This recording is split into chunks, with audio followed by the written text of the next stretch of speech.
Being poor isn't always about income.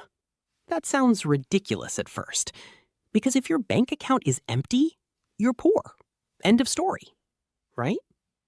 Then explain this. Why do some people earn six figures, yet panic every month before paying bills?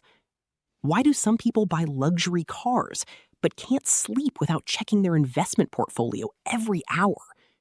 And why do others, with almost nothing, somehow keep moving forward with a strange kind of confidence? Maybe poverty isn't a single problem.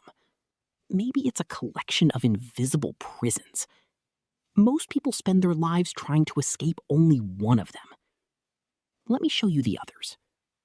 Imagine two people. The first earns $2,000 a month. The second earns $20,000. Who is richer? Easy question. Until you learn that the second person owes millions, works 16-hour days, hasn't seen their family in months, and secretly fears losing everything. Meanwhile, the first person has no debt, meaningful relationships, time to think, and enough savings to survive 6 months without working. Suddenly, the answer doesn't feel so obvious. Money matters. Let's not pretend it doesn't. Lack of money creates real suffering. But once survival is covered, something strange happens. A different kind of poverty begins.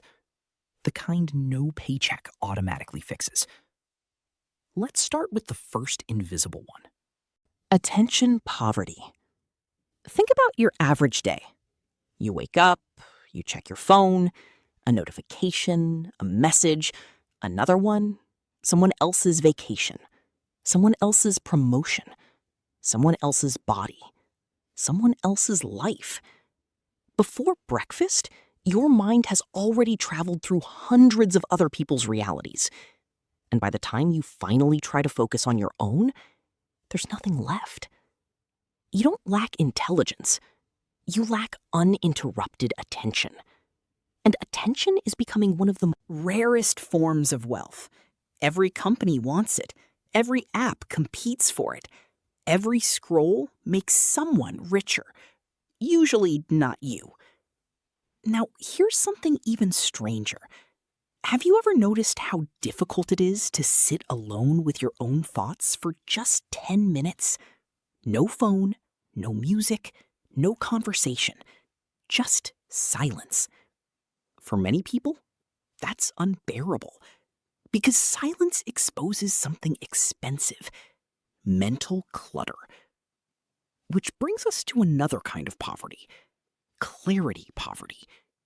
Imagine standing in a forest. There are hundreds of paths. Everyone around you is shouting directions. Become an entrepreneur. Go to college. Travel. Invest. Create content. Play it safe. Take risks. Every voice sounds confident. Every path looks possible. So what happens? You freeze.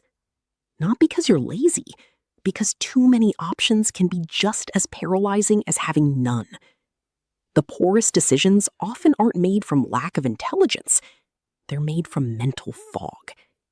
People spend years climbing ladders, only to realize they were leaning against the wrong wall. Now, think about this. How many goals are actually yours? Not your parents', not your friends', not social media's. Yours. Most people never ask that question, which leads to another invisible poverty: time. Ask a child what feels valuable. They'll probably say toys. Ask an adult. They'll probably say money. Ask someone with only a few months left to live. The answer changes completely. Time is strange. The rich and the poor both receive 24 hours, but they don't experience them equally. Some people trade every waking hour for things they don't even enjoy. Others intentionally protect pieces of their day to read, to learn, to create, to rest, to think.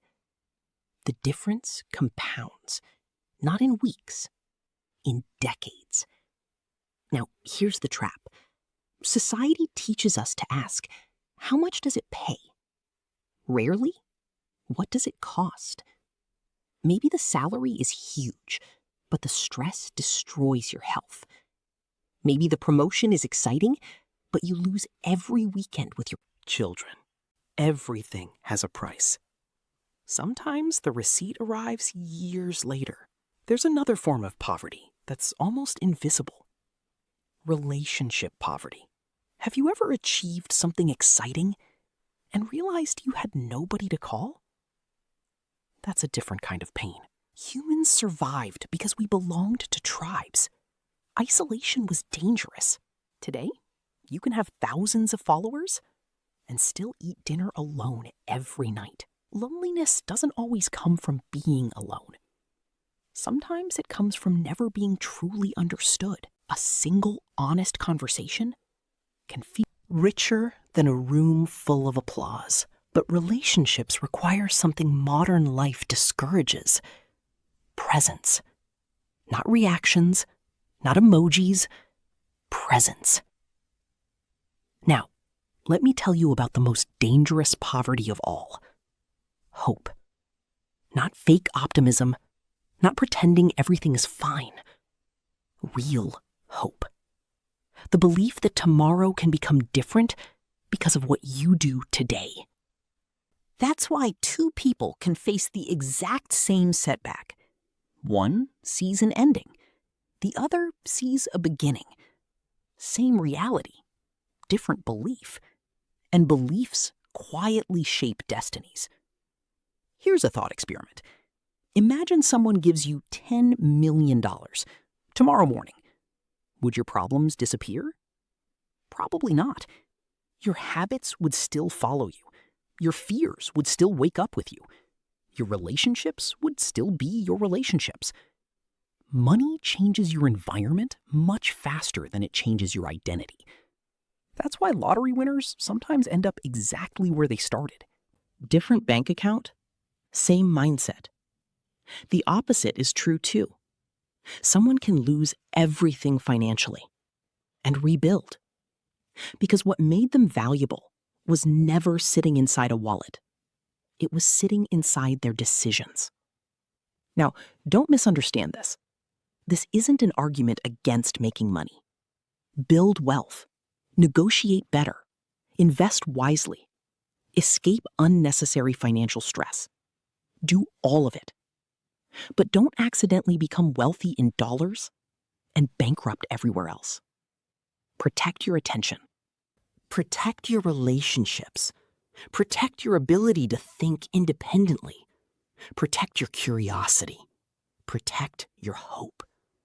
Because those are assets nobody can hand you, and nobody can steal without your permission. One day you'll wake up and realize life wasn't measuring you by how much money passed through your hands. It was measuring what remained after the money was gone.